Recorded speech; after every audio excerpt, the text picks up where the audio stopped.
Sekiro is an incredible game with some incredibly memorable fights, but some leave more to be desired. After completing Sekiro on the channel, I wanted to rank each of the main bosses.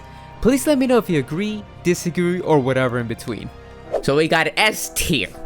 Beautiful boss fight, 10 out of 10. I will remember it till the day I die. A tier, solid as fuck, fond memories, good challenge. B tier, it was alright, it's aight. C tier, nothing to complain about, nothing special. D tier, kinda shit. Stinkers. Holy fuck, it's awful. Lady Butterfly, we're starting off strong. Literally, at the moment you get access to Hirata State, I was in there. I didn't fight Gyobo Niwa yet. I didn't fight Genichiro yet. I just went straight up fucking Hirata Estate. And Lady Butterfly was a pretty good challenge. It really hammered in the whole like the parry mechanic and like the timing of like learning when to hit, how many times you gotta hit a boss for them to then like, you know, pair your hit. It taught you a lot about the game's mechanics, I think. It was really cool using her as kind of a way for the backstory of Wolf and Kuro. So I think she's B tier. The legendary Gyobo Niwa.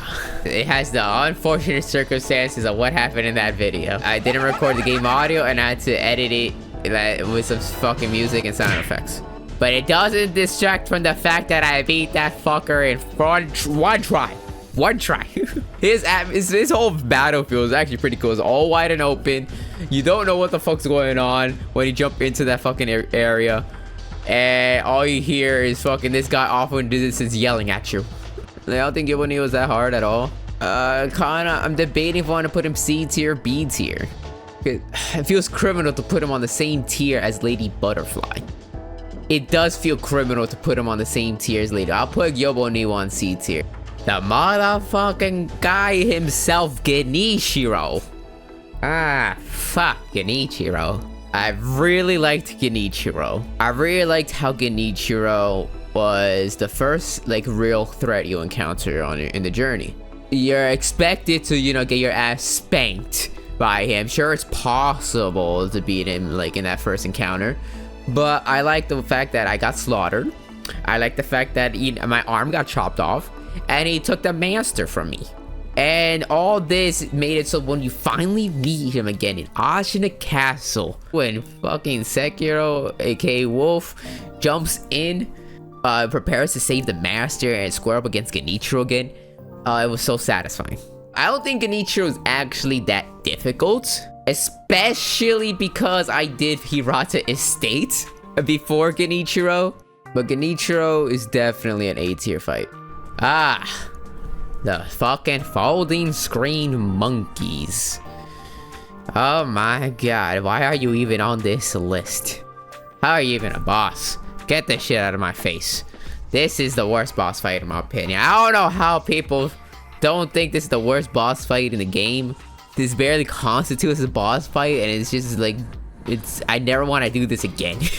I didn't know there was a puzzle to it. I literally just walked around, fucked up some monkeys, and called it a day. That is not how you do a monkey boss fight. Guardian Ape, that is how you do a monkey boss fight. Oh, baby. Oh, my God, S tier. Okay, that might be a bit too much. A tier. It's because Guardian Ape was really cool. Like, he posed a pretty good challenge. He's literally just vibing in his fucking lake or whatever. And the moment he turns around and starts fucking you up, throwing shit at you, it's disrespectful, yes. Fighting a fucking brawling ass monkey is kind of hype, alright? After you kill him, he comes back again right away. You get the shinobi execution, but it doesn't matter because this guy's infested with an STD centipede. Cool as fuck. When I think of Sekiro, I'm gonna think back on fucking Guardian Ape. Headless Ape. Speaking of him being headless, B tier. It's not that bad actually. Like I expected it to be way worse when there was two of them. Maybe I got lucky. The wife, the headless ape's mate, didn't have that much fucking health to them. I was able to take them down pretty quickly and then just finish it off with the headless ape. Now it's the fucking great shinobi Yao. Oh baby. Holy shit. At that point in the journey, and that point in the playthrough, Great Shinobi Owl took the most amount of attempts. That's ridiculous. It exceeded even Liza P. Because Liza P, King of Puppets, took me, what, 24 attempts? It's a kind of crazy. This boss fight was definitely the wake-up call. And I loved it. S tier. It's a cool moment in the game's story because this is where Wolf, you know, thinks for himself and he fully decides to be like, "Alright, look, fuck the Shinobi Code, I'ma do what I want." And it made it mad anime. It was ridiculously hard in my opinion, and it's amazing when it finally clicks and you feel like a fucking prodigy. And speaking of being a prodigy, I am not a prodigy because when I fought him again, another S tier bot, it took me even more attempts. Fucking 30 attempts on his one boss. Holy shit. Owl beat his own record.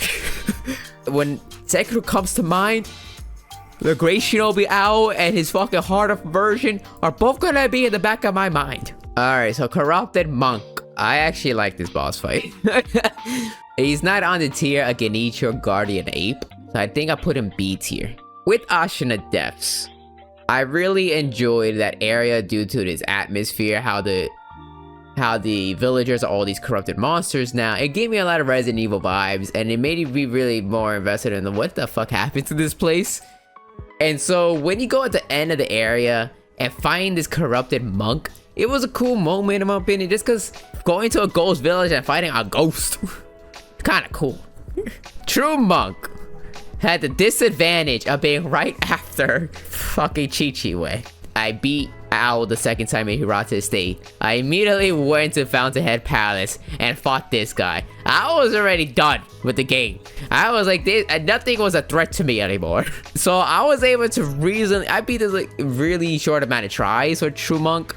Oh man, I think True Monk's actually just an alright boss fight. For that second phase, when you get to the second bar, and he does that whole shadow move, you could just swing around it and it just does nothing. It literally is just a waste of time. Since I already knew his moves based on the Corrupted Monk boss fight, it went by pretty quickly. And when he does Terror in the third bar, it's not that big of a deal. Ah, all dragons of the tree. Why the fuck are you here? It's a pretty shit boss, I guess. It's one of those Golden Screen monkeys. It barely constitutes as one. It had a poison, but by that point in the game, you have the ability, once you get a death blow, to regen some of your health back. So I was just face tanking everything. It didn't matter one bit. On the other hand, the Divine Dragon, I think is A tier. It's an easy boss fight, yes. It didn't take more than one attempt, yes. Okay, I understand that. But I just fought a motherfucking dragon. And with me, the rule of cool gets a lot of fucking points. The music was on point. It was a pure spectacle of a spectacle. And I love that shit. And Hatred Demon definitely, I think it's A tier. It's not my favorite boss fight, not by a long shot. What I did like about Demon of Hatred was how the NPCs in the area were talking about how there's this threat in Ashina outskirts. And then once you explore Ashina outskirts, you see this really ruined area. You go, it's kind of mean, but when you go rest at that shrine there, you get teleported to where this guy's at. It built up this like ongoing threat for Ashina outskirts, and it was really cool finding him. The fact that this is also the sculptor, I really liked it, because it really made it so when you kill the boss, it's a bittersweet moment. The boss fight itself, from what I understand online, there's a divide on how people feel about the Demon of Hatred. I think this boss is incredibly hard. It's odd for the game to punish you for perfect blocking, so it was definitely odd, but I think it's just, you just gotta get used to the fact that some moves you can, some moves you can't perfect block, and you just gotta work around that. Because when you start learning how to like dodge certain moves, like the jump move and stuff, if you feel like a fucking prodigy, okay, I'm saying that too much now. You feel like a top J. I felt very rewarded from reading that description, putting the dots together. Wait. Like, this guy's name is called the Demon of Hatred, and to soothe anger and frustration. Oh my god, this might work. And it did, and I felt like a fucking genius. So this is the final boss fight, right? So we're splitting it up based on Genichiro's first phase and the remaining Saint Ishin phase. I beat it all in one try, so my perspective on the boss fight is gonna be kind of skewed. I really like Genichiro. I kind of wish Genichiro was more in the game, but I think Genichiro in the final phase was kind of cool to fight him again. But that phase was just okay. It wasn't hard, especially since it's very similar moveset for the Ashina Castle. He just gets a little bit of a little flashy black blade action. Saint Ishin. Holy fuck, did I get lucky, I think. The fact that I got through this boss fight in one try, I gotta applaud myself, okay?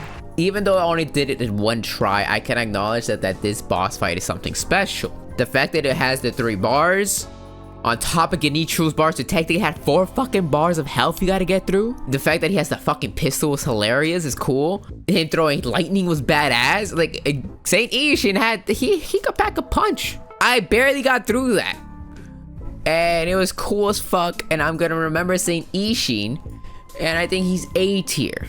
Sekiro has a shit ton of fucking boss fights, and even more mini bosses. I wanted to at least mention 3 mini bosses that stood out to me, but these 3 in particular is because how often they fucking show up, alright?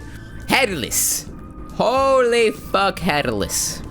I'm putting you in D tier. I'm tired of saying this fuck. The first time you met him was really creepy and cool. I thought, alright, this guy is fucking in this dark ass cave. That's fucking cool, and he's creeping, he grabs you by the spine and kicks your ass. But he shows up again. This time underwater. That was kind of cool, interesting idea game, I just shrugged it off. Then he shows up again with a twin, and that shit was annoying. I hated that shit, cause like, get 2 guys that could insta-kill you was garbage in underwater, but I can't use my items. Shishiman Warrior. Oh my god.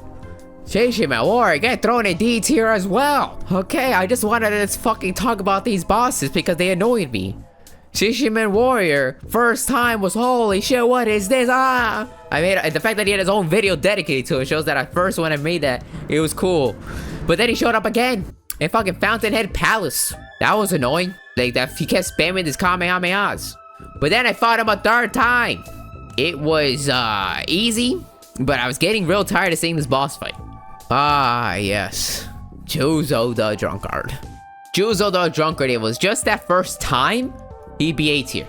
He got me prepared for the challenges I would face in Ashina Castle. However, when he faced him again when he go back to Hirata Estate, I thought that was also pretty cool because I was able to showcase how much I've improved in the game.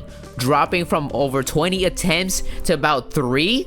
It's pretty fucking great. It shows how much I progressed in the game, and I like it when games do that. When you take a fucking old foe that you struggle with a lot, bring them back, and you kick their ass, it's like, yo, I'm top J now. But then you'll find his other fucking twin brother, Tokojiro. At this point, it was like the magic has wore off, and I'm getting tired of saying this fuck. Same moveset, different name, cloned. His twin brother was easy as fuck. He lost his magic. And then he fucking shows up again in fucking, what is it, Ashina Outskirts? His fucking granddad? I'm tired of saying this fuck by this point. God damn it, Juzo. You were once an A-tier boss fight, but due to your repetition, I got annoyed by you. Hopefully I don't get flamed. But this tier list is just my opinion, and it's based on the rule of cool. We've reached the end! Thanks for watching. With the tier list complete, we can say goodbye to Sekiro. It's been a pleasure sharing my experiences with you all, and I look forward to our next endeavor. So until then, see ya.